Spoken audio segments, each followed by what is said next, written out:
Народен балетен конкурс Бургас. Сара Нора Прима. Ето я самата.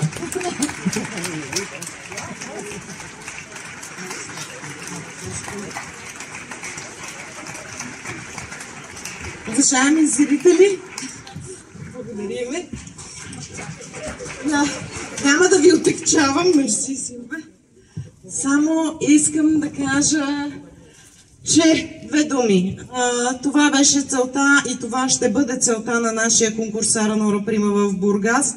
Моля ви, Ким, лауреатите за секунда да крачка напред.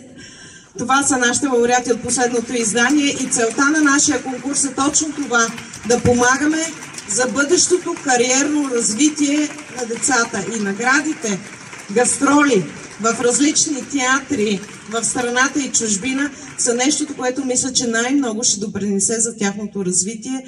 Нека им пожелаем късмет, бъдете здрави!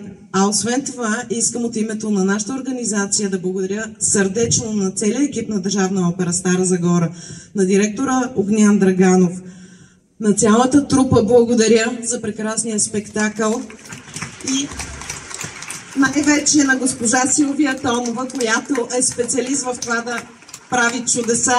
Мисля, че днешният спектакъл беше един чудесен празник за всички нас, които бяхме тук. Благодаря.